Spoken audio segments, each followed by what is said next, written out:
Bular odam bo'lmaydi. Hayvonlar. Kim? Sen yangi ustozmisan? Aha. Omadingni bersin. Hurmat. Bo'pti, charchaman, ketdim. Voy, qaqqa? Ishga. O'qishchi? O'qish meni va oilamni boqmaydi. Kim yana shu fikrda?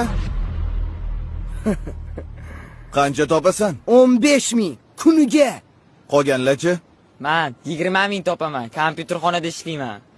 Men 25 ming topaman. Manikyurchiga yordam beraman. Oramizda eng boyi Mirsagatov. Sen qayerda ishlaysan? Bozorda arava tortaman. Kam 30 ming pulim bor kuniga. Sizlar bu narsalarni faxrlanib gapiryapsizlarmi, bolalar? Nima? Qornimizni to'ydirmaydigan beshlar bilan faxrlanaylikmi?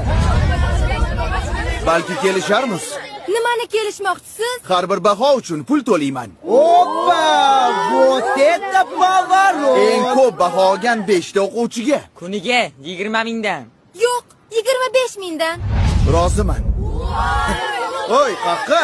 Ishdan bo'shashimni aytib keling. Narziqulov doimgidek ikki. Balki oldin tekshirib ko'rarsiz. Voy. Bo'lar ekan o'qisa.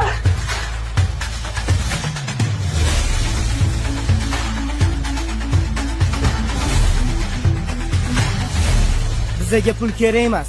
Biz o'qishni tanlaymiz.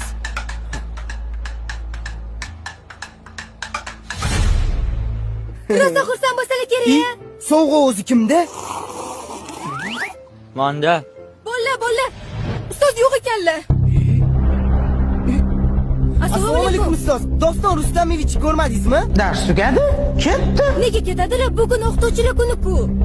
Men qayerdan bilaman? Nima men uni qorovulimanmi? Ishga ketgandir. Yana qayerdadir ishlaydilarmi? Navoiyxonadami? Boshimni qotirmalaring.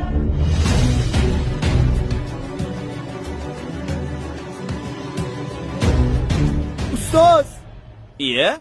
Kelinglar bolalar, non beraymi? O'zingizni pulingiz yo'q ekan-ku. Nimaga bizga pul bermoqchi bo'ldingiz? o'zingizni bolalaringiz bo'lib turib, nimaga begona bolalarni o'yladingiz? Shunaqa qiyin ekan. Nima qilasiz bu kasbni tanlab? Ustozlik kasb emas, bolalarim. Ustozlik bu hayot yo'li. Siz endi ishga chiqolmaysiz. Sizni boshqa joyda kutishyapti. Qatta? Umrada.